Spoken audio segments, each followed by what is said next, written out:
Scott Choppin here. Welcome to 1719 Cedar.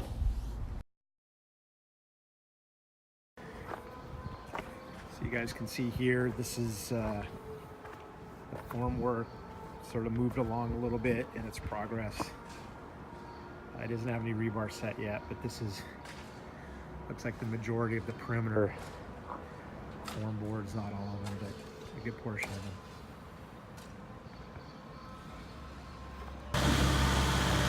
Right, so a little explanation about what we're seeing here. So basically last time we showed the form boards were put up. Those are the boards around the side. Those are these boards right here.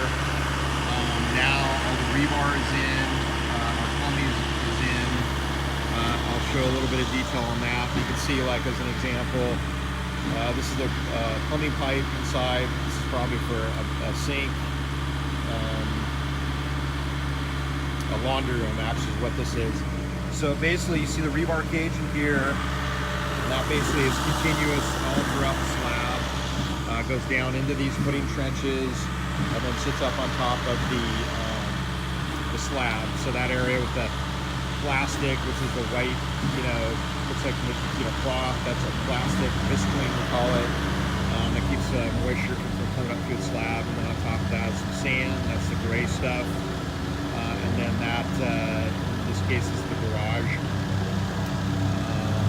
And then here, it's important to see this is a hold down, or it's actually a piece of framing, like a J-bolt they call it, because it's the shape of a J. And that basically is what the framing attaches to. So this is embedded down into the concrete.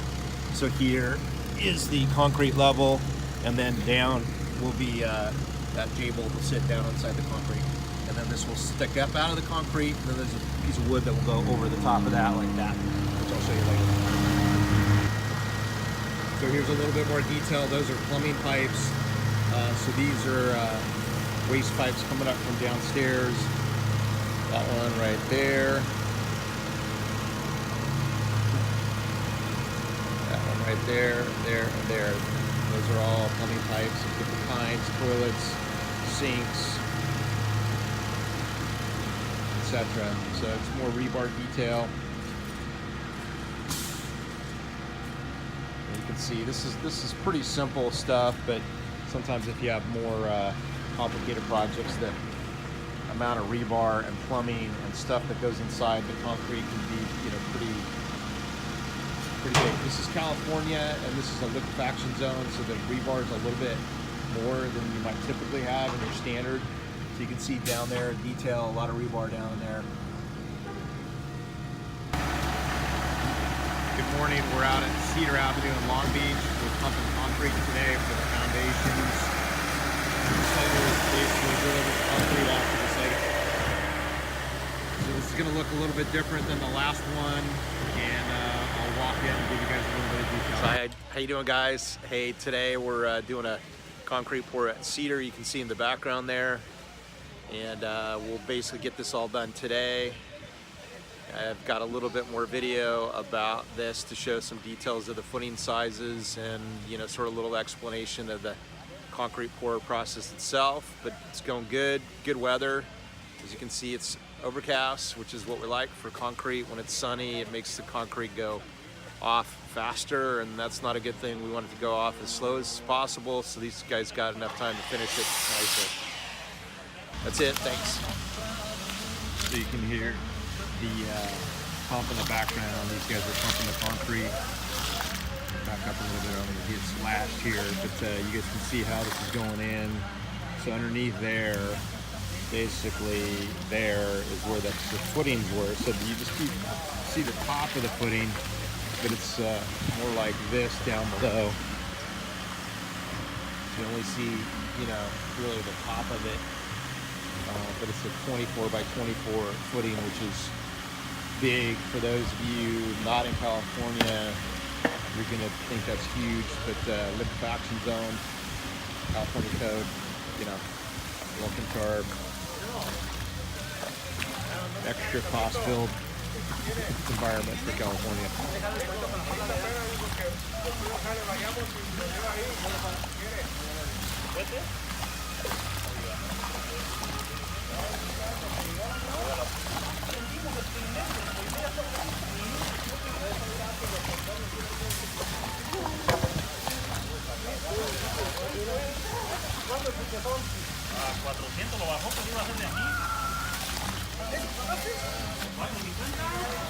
So these guys are finishers. You'll have probably crew of, somewhere between 8 and 10 people for this sort of a pour. These guys will pour this whole entire thing today. This is a 4-unit project, so the these 4 units now. It's a little slower than typical because the footings are bigger. It just takes more time to pump it. The finishing itself, once they get the slab poured like that, the finishing goes, about the same. The depth and the width of the footings don't matter relative to the actual finishing time. But it takes longer to pour just to get more concrete in there.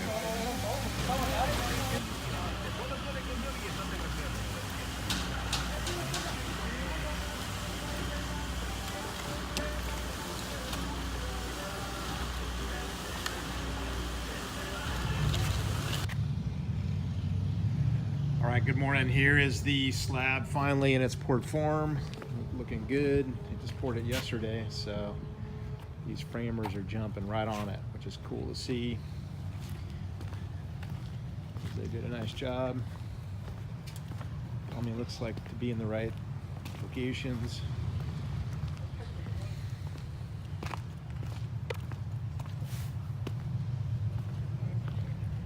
Good slope to the dryways.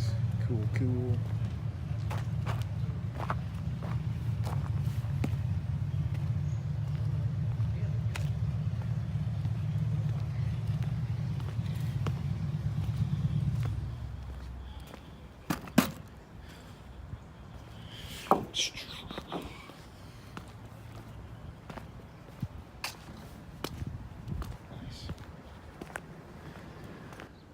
Hi there, everybody. Scott Choppin checking in. 1719 Cedar. Just a quick update on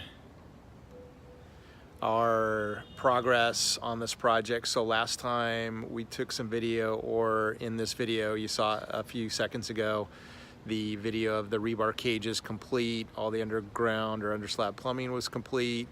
And we showed you some video of the slab pour actually taking place. So you can see that it's all complete now. And in fact, the framers have started today, which is good to see. That's lightning fast. They're like here the next day, just literally got done pouring the slab yesterday. 170 yards is what that total came out to be. So anyways, this is just sort of the beginning video to show you the next step of progress, which was completing the undergrounds, completing the rebar, trenching, foundation formwork, slab pour, and now completed slab and framing beginning. So here you go, Scott Choppin checking out 1719 Cedar. Thanks so much.